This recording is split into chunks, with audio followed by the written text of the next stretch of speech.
ಇದು ಒಂದು ನೀವು ಟೀ ಟೈಮ್ ಸ್ನ್ಯಾಕ್ಸ್ ಥರನೇ ತಿನ್ಬೋದು.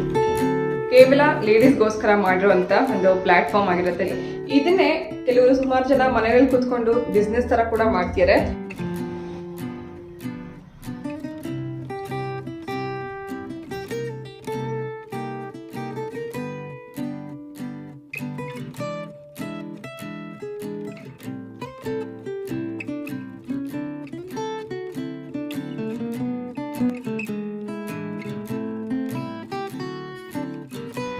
ಇವತ್ತು ಹಪ್ಪಳ ಹಾಕೋ ಪ್ಲಾನ್ ಇದ್ದಿದ್ದರಿಂದ ಬೆಳಗ್ಗೆ ಎದ್ದು ಕೂಡಲೇ ಫಸ್ಟು ಬಂದು ಟೆರೆಸ್ ಎಲ್ಲ ವಾಶ್ ಮಾಡಿ ಹೋಗಿದ್ದೆ. ಧೂಳೆಲ್ಲ ಇತ್ತು ಅಂದರೆ ಮತ್ತೆ ಹಪ್ಪಳ ಒಣಗಾಕಿದ್ಮೇಲೆ ಅದ್ರ ಮೇಲೆ ಧೂಳು ಬೀಳುತ್ತೆ ಅಂತನಕ್ಕೋಸ್ಕರ ಟೆರೆಸ್ ಕ್ಲೀನ್ ಮಾಡಿ ಹೋಗಿದ್ದೆ. ಆನಂತರ ಬಂದು ಇಲ್ಲಿ ಬ್ರೇಕ್ಫಾಸ್ಟ್ ಕೆಲಸ ಮುಗಿಸ್ಕೊಂಡು ಬಂದಿಲ್ಲಿ ಏನು ಹಪ್ಪಳ ಹಾಕ್ತಾ ಹಾಗೆ ಬಟ್ಟೆ ಕೂಡ ವಾಶ್ ಮಾಡಿ ಒಣಗಾಕಿದ್ದೀವಿ.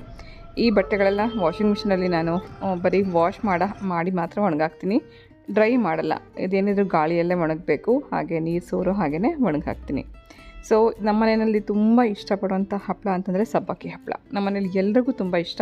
ಹಾಗಾಗಿನೇ ಸ್ವಲ್ಪ ಜಾಸ್ತಿ ಕ್ವಾಂಟಿಟಿನಲ್ಲೇ ಸಬ್ಬಕ್ಕಿ ಹಪ್ಪಳ ಮಾಡಿ ಇಟ್ಕೋತೀನಿ. ಇದು ಸೆಕೆಂಡ್ ರೌಂಡ್ ಮಾಡ್ತಿರೋ ಅಂಥ ಒಂದು ಸಬ್ಬಕ್ಕಿ ಹಪ್ಪಳ. ಸಣ್ಣ ಸಣ್ಣ ಕ್ವಾಂಟಿಟಿನಲ್ಲೇ ಒಂದೊಂದು ಟೈಮಲ್ಲಿ ಮಾಡ್ಕೋತಾ ಇರ್ತೀನಿ. ಸುಮಾರು ಒಂದು 4-5 ಬ್ಯಾಚಲ್ಲಿ ನಾವು ಮಾಡಿದ್ರೆ ಒಂದು ವರ್ಷಕ್ಕಾಗೋಷ್ಟು ಈ ಹಪ್ಪಳಗಳು ರೆಡಿ ಆಗುತ್ತೆ. ಸುಮಾರು ಒಂದು ಸಣ್ಣ ಕಪ್ಪಷ್ಟು ಸಬ್ಬಕ್ಕಿ ನೆನೆಸ್ಕೊಂಡ್ರೆ ಸುಮಾರು ನಮಗೆ ಹಪ್ಪಳಗಳಾಗುತ್ತೆ. ಇದು ಕೂಡ ಸಬ್ಬಕ್ಕಿ ಹಪ್ಪಳನೇ.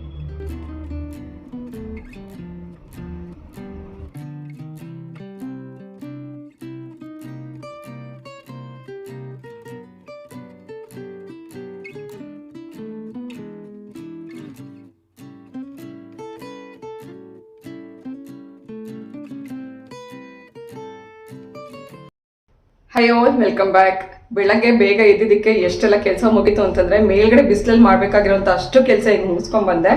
ಬಟ್ಟೆ ವಾಶ್ ಮಾಡಿದಾಯ್ತು, ಟೆರೆಸ್ ಕ್ಲೀನ್ ಮಾಡಿದಾಯ್ತು. ಹಾಗೆ ಇವತ್ತು ಮಕ್ಕಳಿಗೆ ರಜಾ ಅಂತ ಒಂದು ಅಡ್ವಾಂಟೇಜ್ ಆಗಿ ತಗೊಂಡು ಹಪ್ಪಳದ ಕೆಲಸನ ಮುಗಿಸ್ಕೊಂಡ್ಬಿಟ್ಟೆ. ಇವಾಗ ನೋಡಿ ಬಿಸಿಲು ಎಷ್ಟಿದೆ ಅಂತಂದ್ರೆ ಮೇಲ್ಗಡೆ ಹೋಗಕ್ಕೆ ಸಾಧ್ಯ ಇಲ್ಲ. ಹಪ್ಪಳ ಮಾಡುವಂಥವ್ರಾದ್ರೆ ಬೆಳಗ್ಗೆನೆ ಬೇಗ ಎದ್ದು ಒಂದು ಪ್ರಿಪರೇಷನ್ ಮಾಡ್ಕೊಂಡ್ಬಿಟ್ಟು ಇನ್ನೇನು ಜಾಸ್ತಿ ಬಿಸಿಲಾಗ್ತಿದೆ ಅಂತ ಅನ್ನೋಷ್ಟರಲ್ಲಿ 10 ಗಂಟೆ 11 ಗಂಟೆ ಒಳಗಡೆಗೆ ನೀವು ಹಪ್ಪಳದ ಕೆಲಸ ಬಟ್ಟೆ ಕೆಲಸ ಮುಗಿಸ್ಕೊಂಡ್ರೆ ಆರಾಮಾಗಿ ಮನೆ ಒಳಗಡೆ ಕೆಲಸ ಮಾಡ್ಕೋಬೋದು.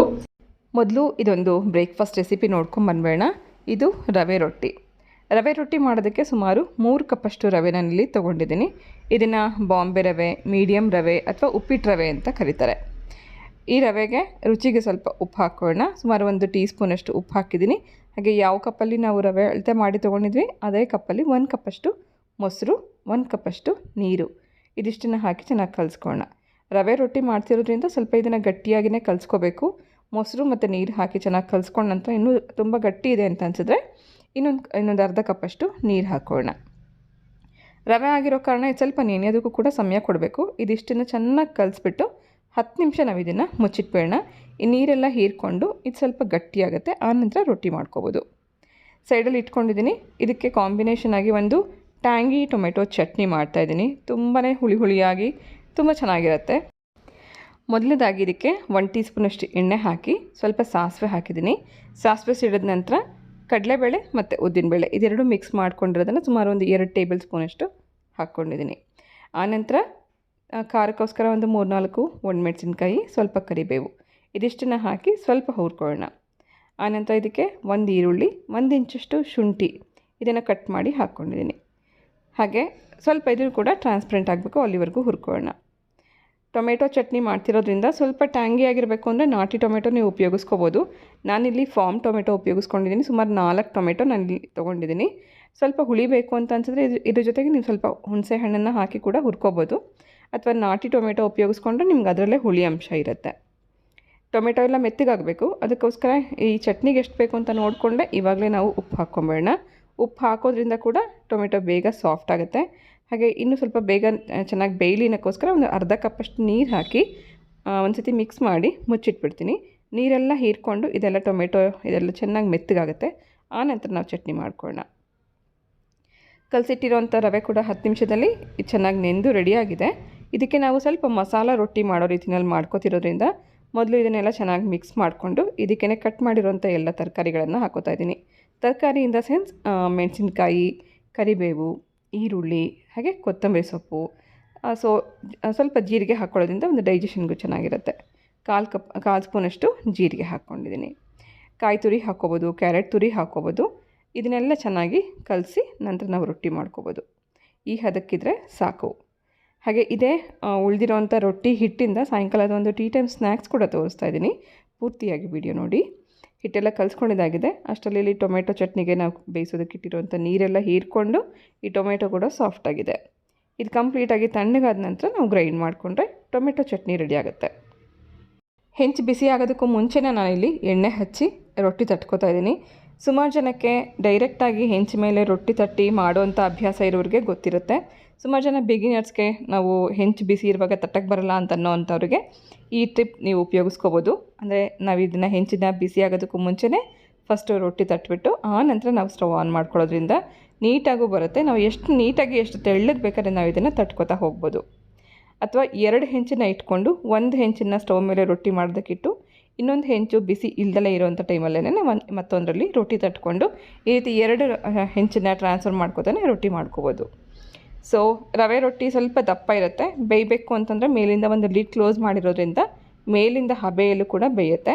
ತುಪ್ಪ ಅಥವಾ ಎಣ್ಣೆ ಹಾಕ್ಕೊಂಡು 2 ಕಡೆಗೂ ಕೆಂಪಗಾಗೋವರೆಗೂ ನಾವು ಇದೇ ರೀತಿ ಬೇಯಿಸ್ಕೋಬೇಕು. ಒಂದು ಸೀಕ್ರೆಟ್ ನಾನು ನಿಮಗೆ ಇವತ್ತು ಹೇಳ್ತಾ ಇದ್ದೀನಿ. ನಾನಿನ್ನು ರೊಟ್ಟಿ ವಿಷಯದಲ್ಲಿ ಬೋರ್ಡ್ ಅಂತಲೇ ಹೇಳಬೇಕು. ಯಾಕಂದರೆ ಎಷ್ಟೋ ಅಡುಗೆಗಳನ್ನ ನಾನು ತುಂಬ ಸುಲಭವಾಗಿ ಮಾಡಿಬಿಡ್ತೀನಿ. ನಾನು ಯಾವತ್ತೂ ಮಾಡದೇ ಇರೋವಂಥ ಅಡುಗೆ ಕೂಡ ಫಸ್ಟ್ ಟ್ರಯಲಲ್ಲೇ ತುಂಬ ಪರ್ಫೆಕ್ಟಾಗಿ ಬಂದಿದೆ. ಬಟ್ ಜೋಳದ ರೊಟ್ಟಿ ಅದು ಎಷ್ಟೋ ಸರ್ತಿ ನಾನು ಟ್ರೈ ಮಾಡಿದ್ದೀನಿ, ಇದುವರೆಗೂ ಒಂದೇ ಒಂದು ರೊಟ್ಟಿ ನಂಗೆ ಮಾಡಲಿಕ್ಕೆ ಬಂದಿಲ್ಲ. ಸೊ ಎಷ್ಟೋ ವರ್ಷದ ಅನುಭವ ಇರೋರಿಗೂ ಕೂಡ ಯಾವುದೋ ಒಂದು ಅಡುಗೆ ತುಂಬ ಕಾಂಪ್ಲಿಕೇಟೆಡ್ ಆಗಿರುತ್ತೆ. ನಾನು ಎಷ್ಟೇ ಪ್ರಯತ್ನ ಪಟ್ಟರೂ ಬರ್ತಾನೆ ಇಲ್ಲ ಅಂತ ಅನ್ಸೋದು ಇದ್ದೇ ಇರುತ್ತೆ. ನಿಮ್ಮಲ್ಲಿ ಆ ಥರದ ಯಾವ ಅಡುಗೆ ನಿಮಗೆ ತುಂಬ ಕಷ್ಟ ಅಂತ ಅನಿಸ್ತಿದೆ ಇವಾಗಲೇ ಕಮೆಂಟ್ ಮಾಡಿ. ನನ್ನ ವಿಷಯಕ್ಕೆ ಬಂದರೆ ಜೋಳದ ರೊಟ್ಟಿ ನನ್ನ ಲೈಫಲ್ಲೇ ಒಂದು ತುಂಬ ಕಾಂಪ್ಲಿಕೇಟೆಡ್ ಅಡುಗೆ ಅಂತ ನಂಗೆ ಅನಿಸ್ಬಿಟ್ಟಿದೆ. ಎಷ್ಟೇ ಸರ್ತಿ ಪ್ರಯತ್ನ ಮಾಡಿದ್ರು ಬರ್ತಿಲ್ವಲ್ಲ, ಏನು ತಪ್ಪಾಗ್ತಿದೆ ಅಂತ ನನಗೆ ಗೊತ್ತಾಗ್ತಿಲ್ಲ. ಸೊ ನಿಮ್ಗೆ ಯಾವ್ದು ಅಡುಗೆ ಮಾಡೋಕ್ಕೆ ಬರಲ್ಲ. ಕೆಲವರಿಗೆ ಸುಮಾರು ಜನಕ್ಕೆ ಹೋಳಿಗೆ ಮಾಡ್ಲಿಕ್ಕೆ ಬರಲ್ಲ, ಮುದ್ದೆ ಮಾಡ್ಲಿಕ್ಕೆ ಬರಲ್ಲ, ಕೆಲವರಿಗೆ ಏನು ಹೇಳ್ತಾರೆ ಚಪಾತಿ ಮಾಡ್ಲಿಕ್ಕೆ ಬರಲ್ಲ. ಸೊ ಅದರಲ್ಲಿ ನಿಮ್ಗೆ ಯಾವುದು ಇನ್ನೂ ಬರ್ತಾ ಇಲ್ಲ ಅಂತ ಅದನ್ನು ಕಮೆಂಟ್ ಮಾಡಿ.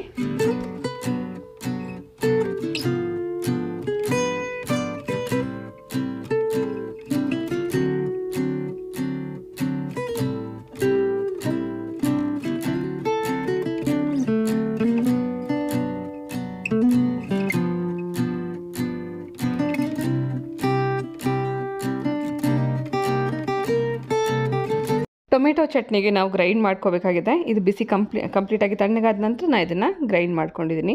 ಗ್ರೈಂಡ್ ಮಾಡೋವಂಥ ಟೈಮಲ್ಲಿ ನೀರೆಲ್ಲ ಏನೂ ಹಾಕ್ಕೊಳ್ಳೋದು ಬೇಡ. ಟೊಮೆಟೊದಲ್ಲೇ ನೀರಿನ ಅಂಶ ಇರುತ್ತೆ, ಹಾಗೆಯೇ ಗ್ರೈಂಡ್ ಮಾಡ್ಕೋಬೇಕು. ಇದು ಅನ್ನಕ್ಕೂ ಕೂಡ ತುಂಬಾ ಚೆನ್ನಾಗಿರುತ್ತೆ. ಬಿಸಿ ಅನ್ನಕ್ಕೆ ಸ್ವಲ್ಪ ತುಪ್ಪ, ಸ್ವಲ್ಪ ಈ ಚಟ್ನಿ ಹಾಕ್ಕೊಂಡು ತಿನ್ನು ನೋಡಿ, ವಾಹ್ ಏನು ಸಖತ್ತಾಗಿರುತ್ತೆ ಗೊತ್ತಾ. ಈ ಟೈಮಲ್ಲಿ ಮಧ್ಯಾಹ್ನದಲ್ಲಿ ನಾವು ಮಾಡೋವಂಥ ಸಣ್ಣ ಸಣ್ಣ ಕೆಲಸಗಳು, ಮನೆ ಒಳಗಡೆ ಮಾಡುವಂಥ ಕೆಲಸಗಳು ಕೂಡ ಬೇಕಾದಷ್ಟು ಇರುತ್ತೆ. ಕ್ಲೀನಿಂಗ್ ಕೆಲಸ ಆಯಿತು, ಸ್ನಾನ ಆಯಿತು, ಪೂಜೆ ಮುಗಿಸಿ ತಿಂಡಿ ಮಾಡಬೇಕು. ಅದಕ್ಕಿಂತ ಮುಖ್ಯವಾಗಿ ಇವತ್ತೊಂದು ನನಗೆ ತುಂಬ ಇಷ್ಟ ಆಗಿರೋಂಥ ಒಂದು ಕೆಲಸ ತುಂಬ ದಿನದಿಂದ ಮಾಡಬೇಕು ಅಂತ ಅಂದ್ಕೊಂಡಿದ್ದೆ. ಲಾಸ್ಟ್ ಇಯರ್ ಕೂಡ ನಾನು ನಿಮಗೆ ಶೇರ್ ಮಾಡಿದ್ದೆ ಸೋಪ್ ಮೇಕಿಂಗ್ ಅಂತ. ಇದು ನಾನು ಲಾಸ್ಟ್ ಇಯರ್ ತರಿಸಿದ್ದು, 1 ವರ್ಷ ಆಯಿತು. ಇದರಲ್ಲಾಗಲೇ ನಂದೊಂದು ಕಾಲು ಭಾಗದ ಮಾತ್ರ ನಾನು ಯೂಸ್ ಮಾಡಿದ್ದೆ. ಕೆಲವೊಂದಷ್ಟು ಸೋಪ್ಸ್ ಕೂಡ ಮಾಡಿದ್ದೆ. ಇನ್ನು ಮುಲ್ತಾನಿ ಮಿಟ್ಟಿ ಸೋಪ್, ಹಾಗೆ ನಮ್ಗೆ ಇಷ್ಟದ ಪ್ರಕಾರ ನಮ್ಮ ಸ್ಕಿನ್ಗೆ ಯಾವ ಥರ ಬೇಕೋ ಆ ಥರ ಸೋಪ್ ಕೂಡ ಮಾಡಿದ್ದೆ. ಇನ್ನು ನ್ಯಾಚುರಲ್ ಆಗಿ ಸಿಗುತ್ತೆ, ಅಲೋವೆರಾ ಆ ಥರದನ್ನೆಲ್ಲ ಬಳಸ್ಕೊಂಡು ಕೂಡ ಮಾಡ್ಬೋದು.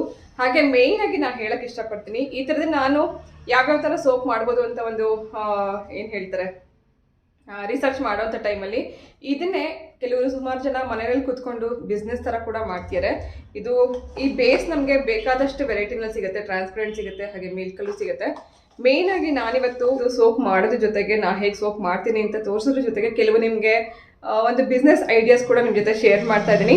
ಈ ಥರ ನೀವು ಮನೇಲೇ ಏನಾದ್ರು ಅರ್ನ್ ಮಾಡಬೇಕು ಅಂತ ಅನ್ಕೊಂಡಿದ್ರೆ ಇನ್ನು ಸುಮಾರು ಜನ ನಂಗೆ ಆಗಲೇ ಆಲ್ರೆಡಿ ಕೇಳ್ತಾ ಇದ್ದಾರೆ, ಮನೇಲಿ ಕೂತ್ಕೊಂಡು ಮಗುನ ನೋಡ್ಕೊಂಡು ನಾವೇನಾದ್ರು ಕೆಲಸ ಮಾಡಬೇಕು ಅಂತಂದ್ರೆ ಏನೆಲ್ಲ ಕೆಲಸ ಇದೆ ಅಂತ.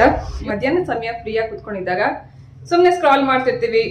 ಯೂಟ್ಯೂಬ್ ಇರ್ಬೋದು, ಅಥವಾ ಇನ್ಸ್ಟಾಗ್ರಾಮ್ ಇರ್ಬೋದು, ಫೇಸ್ಬುಕ್ ಇರ್ಬೋದು. ಈ ಥರ ನಾವು ಏನು ಹೇಳ್ತಾರೆ ಸೋಷಿಯಲ್ ಮೀಡಿಯಾ ಪ್ಲಾಟ್ಫಾರ್ಮಲ್ಲಿ ಏನಾದರೂ ಒಂದು ಸರ್ಚ್ ಮಾಡ್ತಾ ಇರ್ತೀವಿ. ಹೊಸದಾಗಿ ಏನಾದ್ರು ಕಲಿಬೇಕು ಅಂತ ನಾವು ಇಂಟ್ರೆಸ್ಟ್ ಇರುತ್ತೆ. ನಾ ಹೇಳ್ಬೇಕಂದ್ರೆ ಫೇಸ್ಬುಕ್ಕಲ್ಲಿ ಮತ್ತು ಇನ್ಸ್ಟಾಗ್ರಾಮಲ್ಲಿ ನಿಮಗೆ ಹುಡ್ಕೋಕ್ಕಿಂತಲೂ ಯೂಟ್ಯೂಬಲ್ಲಿ ನೀವೇನಾದ್ರು ಒಂದು ವಿಷಯ ಹುಡ್ಕೋದ್ರೆ ಸಾಕು. ನೀವೇನಾದ್ರು ಒಂದು ಕುಕಿಂಗ್ ಇರಲಿ, ಅಥವಾ ಏನಾದ್ರು ಒಂದು ಕ್ರಾಫ್ಟ್ ಇರಲಿ, ಅಥವಾ ನೀವೇನಾದ್ರು ಹೊಸದಾಗಿ ಏನಾದ್ರು ಕಲಿಬೇಕು ಅಂದ್ರೆ ಒಂದು ಹುಡ್ಕೋದ್ರೆ ಸಾಕು, ನಿಮಗೆ ಅಲ್ಲಿ ಸಾವಿರಾರು ಆಪ್ಷನ್ಸ್ ಸಿಗುತ್ತೆ. ಈಗ ರಂಗೋಲಿ ಡಿಸೈನ್ ಅಂತ ಕೊಡಿ, ಅಥವಾ ಮೆಹಂದಿ ಡಿಸೈನ್ ಅಂತ ಕೊಡಿ, ಅದಕ್ಕೆ ರಿಲೇಟೆಡ್ ಆಗಿ ಎಷ್ಟೊಂದು ನಿಮಗೆ ಸಾವಿರಾರು ನಿಮಗೆ ಆಪ್ಷನ್ ಸಿಗುತ್ತೆ. ಈ ಥರದ್ರಲ್ಲಿ ಒಂದು ಹೆಣ್ಮಕ್ಳಿಗೆ ಸಾಕಷ್ಟು ಇದಾದ್ಮೇಲೆ ಮತ್ತೊಂದು ನೋಡೋಣ ಅಂತ ಒಂದು ಇಂಟ್ರೆಸ್ಟ್ ಬರ್ತಾ ಹೋಗುತ್ತೆ. ನಾವು ಏನಾದ್ರು ಹೊಸದಾಗಿ ಕಲಿಬೇಕು ಅಂತ ಇಂಟ್ರೆಸ್ಟ್ ಇರೋರಿಗೆ ಇದೊಂದು ಆ್ಯಪ್ನ ನಿಮಗೆ ಶೇರ್ ಮಾಡ್ತಾ ಇದ್ದೀನಿ. ತುಂಬ ಖುಷಿ ಆಗುತ್ತೆ. ಹೆಣ್ಮಕ್ಳಿಗೆ ಅಂತಲೇ ಇರುವಂಥ ಒಂದು ಪ್ಲಾಟ್ಫಾರ್ಮ್ ಅಂತ ಹೇಳಕ್ ಇಷ್ಟಪಡ್ತೀನಿ. ಇದು ಒಂದು ಪಂಖುರಿ ಅಂತ. ಪಂಕುರಿ ಅಂತನದು ಮೇನ್ಲಿ ಲೇಡೀಸ್ಗೆ ಮನೇಲಿ ಕುತ್ಕೊಂಡು ಕೆಲಸ ಮಾಡುವಂಥ ಲೇಡೀಸ್ಗೆ ಬೇಕಾಗಿರುವಂಥ ಒಂದು ಸಣ್ಣ ಪ್ಲಾಟ್ಫಾರ್ಮ್. ಇಲ್ಲಿ ಸಾಕಷ್ಟು ನಿಮಗೆ ಕಲಿಯಕ್ಕೆ ಸಿಗುತ್ತೆ. ಹೊಸದಾಗಿ ಕಲಿಯೋದ್ರ ಜೊತೆಗೆ ನೀವೊಂದು ಗ್ರೂಪ್ ಕೂಡ ಕ್ರಿಯೇಟ್ ಮಾಡ್ಕೋಬಹುದು. ಬಿಸ್ನೆಸ್ ಮಾಡೋದ್ರ ಜೊತೆಗೆ ಒಂದು ಫ್ರೆಂಡ್ಸ್ ಗ್ರೂಪ್ ತರ ಮಾಡ್ಕೋಬಹುದು. ಅರ್ನಿಂಗ್ ಕೂಡ ಮಾಡ್ಬೋದು. ಅದ್ರಲ್ಲಿ ಕೂಡ ನೀವು ಸಾಕಷ್ಟು ಅರ್ನ್ ಮಾಡ್ತಾನೆ ಒಂದು ಪ್ರೈಸಸ್ ಕೂಡ ಗೆಲ್ಲೋದಕ್ಕೂ ನಿಮ್ಗೆ ಆಪ್ಷನ್ಸ್ ಇದೆ. ಹಾಗೆ ನಿಮ್ಮ ತಲೆಯಲ್ಲಿ ಯಾವ್ಯಾವ್ದೆಲ್ಲ ಕೋರ್ಸ್ ಇರುತ್ತೆ ಅಂತ ಅನ್ನೋದು ಒಂದು ಯೋಚನೆ ಬರ್ತಿರ್ಬೋದು. ಒಬ್ಬೊಬ್ರಿಗೂ ಒಂದೊಂದು ಇಂಟ್ರೆಸ್ಟ್ ಇರುತ್ತೆ. ಆ ಎಲ್ಲ ಇಂಟ್ರೆಸ್ಟ್ಗೂ ಇಲ್ಲಿ ಆನ್ಸರ್ ಇದೆ. ಏನಂತಂದ್ರೆ ಬೇಕಿಂಗ್ ಇಂಟ್ರೆಸ್ಟ್ ಇರೋರಿಗೆ ಬೇಕಿಂಗ್ ಕಲಿಬೋದು, ಮೆಹಂದಿ ಕಲಿಬೋದು, ಹಾಗೆ soap making, even soap making ಕಲಿಬೋದು. ಹಾಗೆ ಸಾಕಷ್ಟು ನೈಲ್ ಆರ್ಟ್, ಸಾಕಷ್ಟು ಆಪ್ಷನ್ಸ್ ಇದೆ.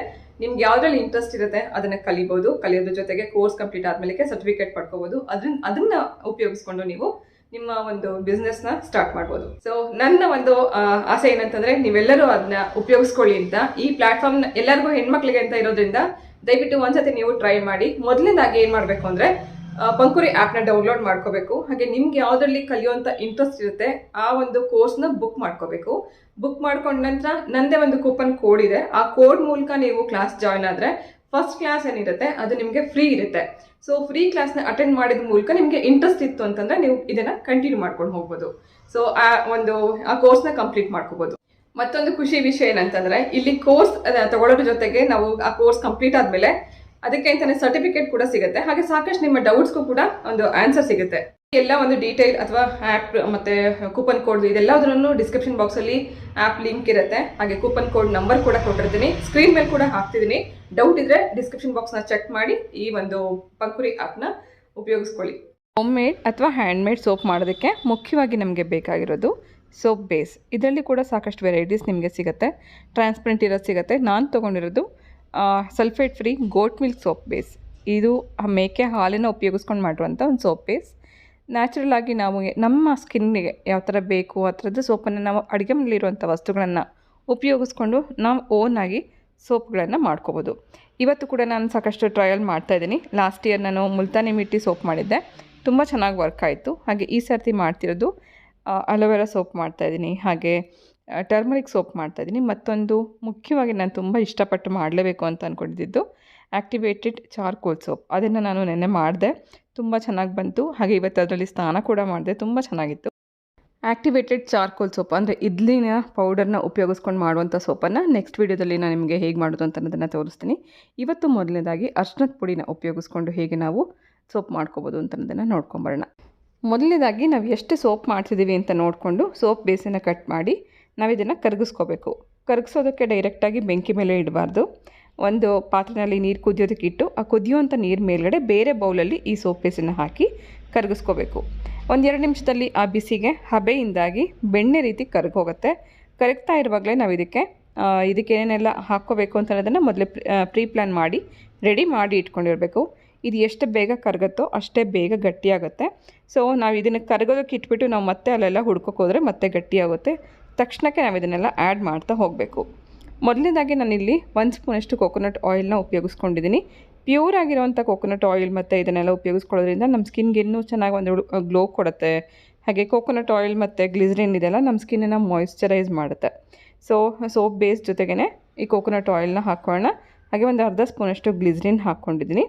ಫ್ರ್ಯಾಗ್ರೆನ್ಸ್ಗೋಸ್ಕರ ನಮ್ಮ ಹತ್ರ ಇರುವಂಥ ಯಾವುದಾದ್ರೂ ಒಂದು ಎಸೆನ್ಷಿಯಲ್ ಆಯಿಲ್, ರೋಸ್ಮೆರಿ ಅಥವಾ ಲ್ಯಾವೆಂಡರ್, ಟೀ ಟ್ರೀ ಆಯಿಲ್ ಇಂಥದನ್ನು ಉಪಯೋಗಿಸ್ಕೊಳ್ಳೋದ್ರಿಂದ ಸೋಪಲ್ಲಿ ಒಂದು ಒಳ್ಳೆ ಘಮ ಇರುತ್ತೆ. ಘಮ ಇರೋದಕ್ಕೋಸ್ಕರ ನಾವು ಎಸೆನ್ಷಿಯಲ್ ಆಯಿಲ್ನ ಉಪಯೋಗಿಸ್ಕೋಬೋದು. ನಾನಿಲ್ಲಿ ರೋಸ್ಮೆರಿ ಹಾಕ್ಕೋತಾ ಇದ್ದೀನಿ. 2 ಸೋಪ್ ಮಾಡ್ತಿರೋದ್ರಿಂದ ಸುಮಾರು ಒಂದು 5-6 ಡ್ರಾಪ್ ಅಷ್ಟು ಎಸೆನ್ಷಿಯಲ್ ಆಯಿಲ್ನ ಹಾಕಿದ್ದೀನಿ.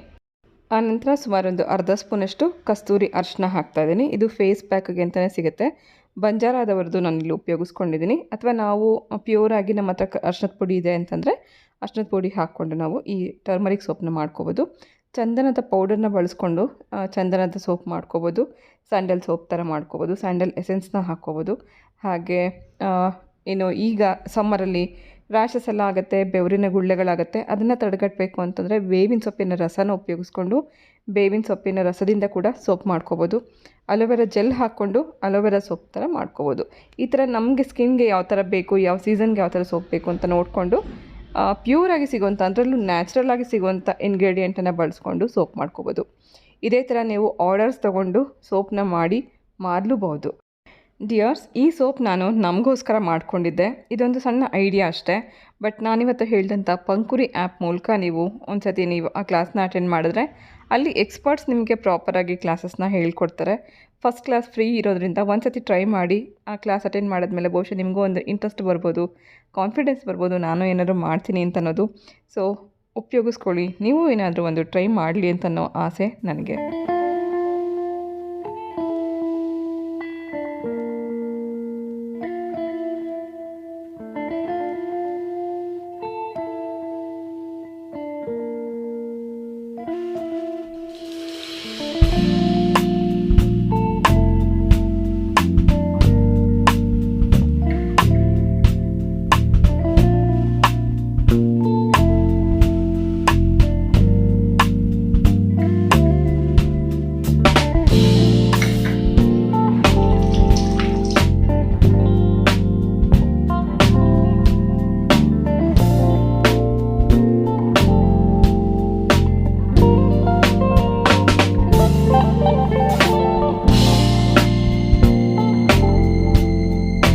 ನೋಡಿದ್ರಲ್ಲ, ನಮ್ಮ ಸ್ವಂತದ ಸೋಪ್ ಮನೆಯಲ್ಲೇ ಹೋಮ್ ಮೇಡ್ ಅಥವಾ ಹ್ಯಾಂಡ್ಮೇಡ್ ಸೋಪನ್ನು ಹೇಗೆ ಮಾಡ್ಕೋಬೋದು ಅಂತ. ಸೊ ಈ ಸೋಪ್ ಬೇಸ್ಡ್ ಲಿಂಕನ್ನು ಡಿಸ್ಕ್ರಿಪ್ಷನ್ ಬಾಕ್ಸಲ್ಲಿ ಕೊಟ್ಟಿರ್ತೀನಿ, ಚೆಕ್ ಮಾಡಿ. ನೊರೆ ಅಂತೂ ತುಂಬ ಚೆನ್ನಾಗಿ ಬರುತ್ತೆ, ಬೇಗ ಕರಗೂ ಹೋಗಲ್ಲ. ಹಾಗೆ ಇದರಲ್ಲಿ ಹಾಕಿರೋಂಥ ಎಸೆನ್ಷಿಯಲ್ ಆಯಿಲ್ದು ಒಳ್ಳೆ ಘಮ ಇತ್ತು. ಸೊ ಈವ್ನಿಂಗ್ ಸ್ನ್ಯಾಕ್ಸ್ ನಾನು ಇಲ್ಲಿ ರೆಡಿ ಮಾಡ್ತಾಯಿದ್ದೀನಿ. ಬೆಳಗ್ಗೆ ಮಾಡಿದಂಥ ರೊಟ್ಟಿ ಹಿಟ್ಟು ಇನ್ನು ಸ್ವಲ್ಪ ಉಳಿದಿದೆ. ಇದ್ರ ಜೊತೆಗೆ 2 ಟೇಬಲ್ ಸ್ಪೂನಷ್ಟು ಅಕ್ಕಿ ಹಿಟ್ಟು ಹಾಕೋತಾ ಇದ್ದೀನಿ. ಅಕ್ಕಿ ಹಿಟ್ಟು ಈ ನಾವು ಮಾಡ್ತಿರೋಂಥ ಸ್ನ್ಯಾಕ್ಸ್ಗೆ ಗರಿಗರಿಯಾಗಿ ಬರಲಿಕ್ಕೆ ಹೆಲ್ಪ್ ಮಾಡುತ್ತೆ. ಹಾಗೆ ಬೈಂಡಿಂಗ್ಗೋಸ್ಕರ 1 ಟೇಬಲ್ ಸ್ಪೂನಷ್ಟು ಕಡಲೆ ಹಿಟ್ಟು ಹಾಕ್ಕೊಂಡಿದ್ದೀನಿ. ಸೊ ಇದ್ರ ಜೊತೆಗೆ ಸ್ವಲ್ಪ ಹುರಿದು ಇನ್ನು ಸಿಪ್ಪೆ ಬಿಡಿಸಿಟ್ಕೊಂಡಿರೋಂಥ ಕಡಲೆ ಬೀಜನ ಸ್ವಲ್ಪ ಕ್ರಷ್ ಮಾಡಿ ಹಾಕೋಣ. ಸೊ ಅಲ್ಲಲ್ಲಿ ನಮಗೆ ಕಡಲೆ ಬೀಜ ಸಿಗ್ತಾಯಿದ್ರೆ ಚೆನ್ನಾಗಿರುತ್ತೆ. ಇದಕ್ಕೆ ಮತ್ತೆ ನೀರೆಲ್ಲ ಏನೂ ಹಾಕೊಳ್ಳೋದು ಬೇಡ. ಖಾರಕ್ಕೋಸ್ಕರ ಇನ್ನೊಂದು ಸ್ವಲ್ಪ ನಾನು ಚಿಲ್ಲಿ ಪೌಡರ್ ಹಾಕ್ತಾಯಿದ್ದೀನಿ. ಇದನ್ನು ನಾವು ಡೀಪ್ ಫ್ರೈ ಮಾಡ್ತಿರೋದ್ರಿಂದ ಗರಿಗರಿಯಾಗಿರುತ್ತೆ. ಟೀ ಟೈಮ್ಗೆ ಬೆಸ್ಟ್ ಒಂದು ಸ್ನ್ಯಾಕ್ಸ್ ಅಂತಲೇ ಹೇಳ್ಬೋದು. ನೀವೇನಾದ್ರು ಮದ್ದೂರೊಡೆ ತಿಂದಿದ್ರೆ ಆ ರುಚಿ ಹೇಗಿರುತ್ತೋ ಅದೇ ರೀತಿ ಇದು ಕೂಡ ಇರುತ್ತೆ. ರೊಟ್ಟಿ ಮಾಡಿದಾಗ ಉಳಿದ್ರೆ ಖಂಡಿತ ನೀವು ಇದನ್ನು ಟೀ ಟೈಮ್ಗೆ ಸ್ನ್ಯಾಕ್ಸ್ ರೂಪದಲ್ಲಿ ಮಾಡ್ಕೋಬೋದು. ಚೆನ್ನಾಗಿ ಕಲಿಸ್ಕೊಂಡಿದ್ದಾಗಿದೆ. ಆನಂತರ ನಾವು ಮೀಡಿಯಮ್ ಹೀಟಲ್ಲಿ ಎಣ್ಣೆ ಕಾಯಿಸ್ಕೊಂಡು ಈ ರೀತಿ ಪಕೋಡ ರೀತಿಯಲ್ಲಿ ಕರೆದು ತೆಕ್ಕೋಬೋದು. ಹೊಂಬಣ್ಣಕ್ಕೆ ಬರೋವರೆಗೂ ಎಣ್ಣೆಯಲ್ಲಿ ಡೀಪ್ ಫ್ರೈ ಮಾಡಿ ತೆಕ್ಕೊಂಡ್ರೆ ರವಾ ಪಕೋಡ ಕೂಡ ರೆಡಿ ಆಗುತ್ತೆ. ತುಂಬಾ ಕ್ರಿಸ್ಪಿಯಾಗುತ್ತೆ. ಸೊ ಇದರಲ್ಲಿ ಅಕ್ಕಿ ಹಿಟ್ಟಿರೋದ್ರಿಂದ ಒಂದು ಗರಿಗರಿಯಾಗಿ ಇರುತ್ತೆ. ಒಳಗಡೆ ರವೆ ಮತ್ತು ಈರುಳ್ಳಿ, ಮೆಣಸಿನ್ಕಾಯಿ, ಕರಿಬೇವು ಇದನ್ನೆಲ್ಲ ಹಾಕಿರೋದು ಒಂದು ಒಳ್ಳೆ ರುಚಿ ಕೊಡುತ್ತೆ. ಸೊ ರೊಟ್ಟಿ ಮಾಡಿದಾಗ ಅಷ್ಟೇ ಅಲ್ಲ, ಈ ರೀತಿ ನೀವು ಯಾವಾಗಲೂ ಒಂದ್ಸತಿ ಟ್ರೈ ಮಾಡಿ ನೋಡಿ. ಇದನ್ನೆಲ್ಲ ಕಲಸಿ 10 ನಿಮಿಷ ಬಿಟ್ಬಿಟ್ಟು ನಂತರ ಎಣ್ಣೆಯಲ್ಲಿ ಡೀಪ್ ಫ್ರೈ ಮಾಡ್ಕೋಬೇಕು. ರವೆ ಹಾಕಿರೋದ್ರಿಂದ ನೆನೆಯೋದಕ್ಕೆ ಸ್ವಲ್ಪ ಸಮಯ ಕೊಡಬೇಕು. ಡೀಪ್ ಫ್ರೈ ಮಾಡುವಾಗ ಕೂಡ ಮೀಡಿಯಮ್ ಹೀಟಲ್ಲಿ ಇಟ್ಕೊಂಡೆ ನಾವು ಇದನ್ನು ಹೊಂಬಣ್ಣ ಬರೋವರೆಗೂ ಚೆನ್ನಾಗಿ ಬೇಯಿಸಿ ತೆಕ್ಕೋಬೇಕು. ಮೇಲ್ಗಡೆಯಿಂದ ಗರಿಗರಿಯಾಗಿರುತ್ತೆ, ಒಳಗಡೆ ಸಾಫ್ಟಾಗಿರುತ್ತೆ. ಇದಕ್ಕೆ ಕಾಂಬಿನೇಷನ್ ಆಗಿ ಸಾಸ್ ಅಥವಾ ಚಟ್ನಿ ಜೊತೆಗೆ ನೀವು ಇದನ್ನು ಟ್ರೈ ಮಾಡ್ಬೋದು. ಸೊ ಖಂಡಿತ ನೀವು ಒಂದ್ಸತಿ ಟ್ರೈ ಮಾಡಿ, ಮಾಡಿದ ಮೇಲೆ ಹೇಗಿತ್ತು ಅಂತ ಕಮೆಂಟ್ ಮಾಡಿ.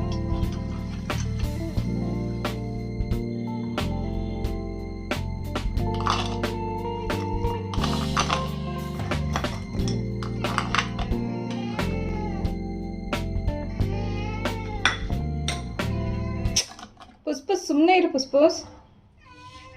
ಸೊ ಡಿಯರ್ಸ್, ಇವತ್ತಿನ ಈ ವ್ಲಾಗ್ ನಿಮಗೆ ಹೇಗೆ ಅನ್ನಿಸ್ತು ಅಂತ ನನಗೆ ಕಮೆಂಟ್ ಮಾಡಿ. ವಿಡಿಯೋ ಇಷ್ಟ ಆಗಿದ್ರೆ ಒಂದು ಲೈಕ್ ಮಾಡಿ. ಹೊಸಬ್ರು ಯಾರು ನೋಡ್ತಾ ಇದ್ದರೆ ಪ್ಲೀಸ್ ನನ್ನ ಚಾನಲನ್ನು ಸಬ್ಸ್ಕ್ರೈಬ್ ಮಾಡ್ಕೊಂಡು ನೋಡಿ. ಇವತ್ತಿನ ಈ ವ್ಲಾಗ್ ನಿಮ್ಮೆಲ್ಲರಿಗೂ ಇಷ್ಟ ಆಗಿದೆ ಅಂತ ಭಾವಿಸ್ತಾ ನಾನು ಹೊರಡ್ತಾ ಇದ್ದೀನಿ. ಮತ್ತೆ ಸಿಗ್ತೀನಿ ನಾಳೆ ಇನ್ನೊಂದು ಇಂಟ್ರೆಸ್ಟಿಂಗ್ ಆಗಿರೋಂಥ ಮತ್ತೊಂದು ವ್ಲಾಗ್ ಜೊತೆಗೆ. ಹೋಗ್ಬಲ್ಲ.